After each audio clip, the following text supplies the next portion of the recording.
I'm sure you guys have heard of GTA 5. Well, news about its sequel has finally come out, and I gotta be honest, I'm a little worried. So a bunch of leaks just came out about Grand Theft Auto 6, and I'm quite worried. Bloomberg reported Rockstar Games has overhauled its workplace culture, which at first glance I think is a very good thing. Now, a lot of Rockstar employees have talked about workplace crunch, sometimes working on these Rockstar games like Red Dead Redemption 2 for upwards of 100 hours a week, and that is insane crunch. I mean, only 18% of the people watching this video right now are actually subscribed to the channel. Don't be part of the 81%. Subscribe to the channel. You have nothing to lose. I love Red Dead Redemption 2, but it definitely hurts my perception of it because I know some of the employees had to work upwards of 100-hour weeks. So Bloomberg is reporting the Grand Theft Auto 6 will also feature a playable female protagonist for the first time. She's a Latina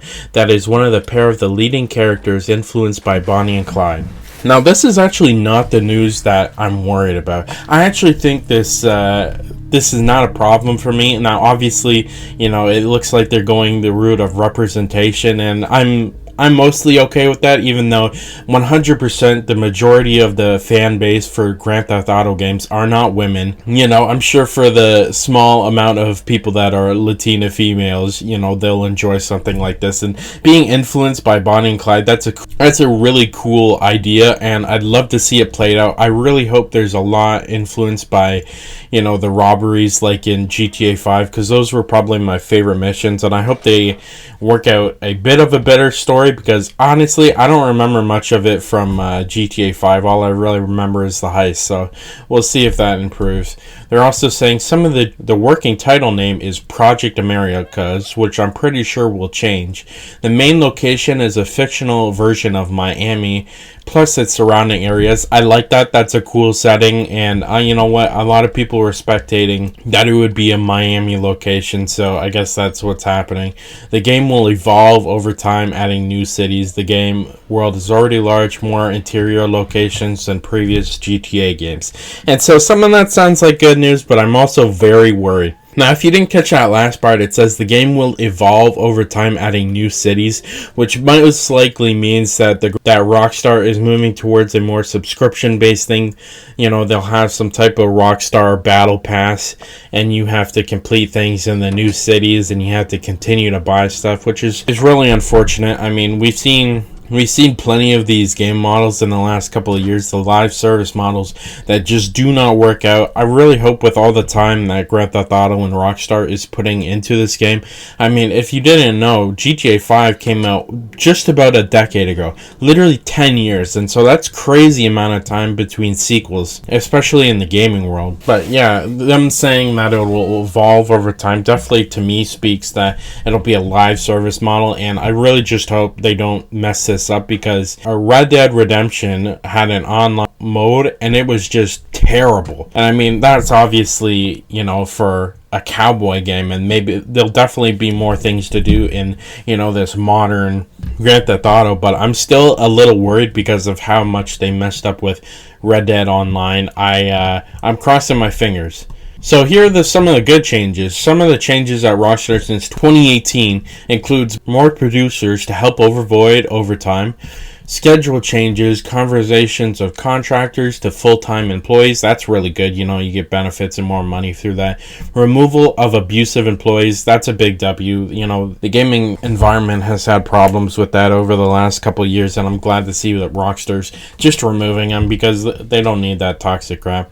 New mental health and leave benefits. Staff is more flexible with their time. This is all good stuff. But I think my big problem is when Bloomberg reported that they're removing quote-unquote punching down jokes. This was one of the several political sensitive actions a Rockstar division of Take-Two Interactive Software has taken in recent years. The company completely removed quote-unquote transphobic jokes from the recent console release of Grand Theft Auto 5 and recently narrowed its. The people said the developers are also being cautious not to quote-unquote punch down by making jokes about marginalized groups. The people said in contrast to previous games. Now, this is really worrying me. Now, believe it or not, that doesn't sound like a terrible thing when you first read it, punch down at marginalized groups, but the problem with me is that no, I don't want to see marginalized groups attacked or anything, but this is what GTA is known for. This is what GTA got big on. I mean, I don't know how they see it as offensive to quote unquote punch down and make jokes about marginalized groups in a game where you steal and you kill and you rob banks. You know, I don't understand how the morality is you can't make jokes about marginalized groups. One of the biggest parts about GTA, for me at least, is that it continued to make jokes about real world events and real things happening in the media. And I don't really understand this protected group thing. It's not really working for me, especially when it comes to jokes in Grand Theft Auto. I mean, they made fun of every type of person in GTA 5, and I kind of love that. I mean, they made fun of people of all backgrounds and everything, and I love that about the game because, you know, that's what humor should be. It should be like a mirror put up to you and, you know, pretty much not criticizing you, but like holding up a mirror to you in society and, you know, just kind of making a joke about it. And I'm very worried about the quote unquote punching down. I don't think it is punching down. I think everyone, you know, has a right to be made fun of and have jokes about. This is not hurting people. You know, putting jokes in a game where you're robbing banks is it's worrying to me. And obviously a lot of people have a problem with the female protagonist, which I don't really get. I mean, I think it's no problem to me. It's one of the playable protagonists, so it doesn't sound like it's the main protagonist. I'm not exactly sure yet, but I have no problem with it. I think the Bonnie and Clyde story actually sounds really interesting. I've way to go about the characters in this game because, you know, it's based on Bonnie and Clyde, and if you've ever seen or heard about them, I think it's perfect for a Rockstar title. But I don't think anyone had a problem with that at the beginning. But once they mentioned that, you know, they weren't going to quote unquote punch down about making marginalized feel bad by making jokes, I think that's when they started to think, oh well, they're just making one of the female protagonists because, you know, they're going woke, which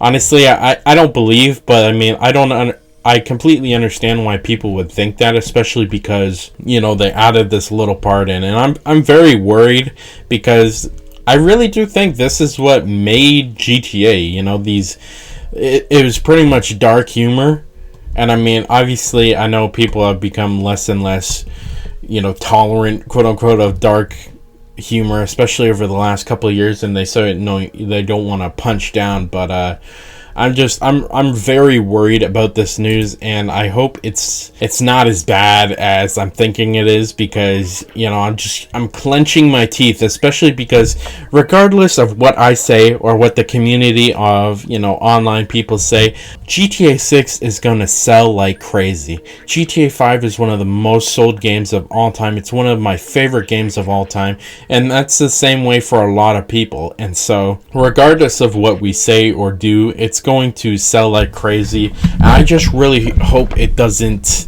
leave a bad taste in gamers' mouth, because, you know, the two things we can take away from this leak in this Bloomberg article is that they're taking away of offensive jokes, which pretty much is what GTA is known for, and then they're also looking to go towards a subscription model, which you know, people already kind of have a problem with. So we'll see how it works out. Let me know what your thoughts are in the comments, and I'll see you in the next one.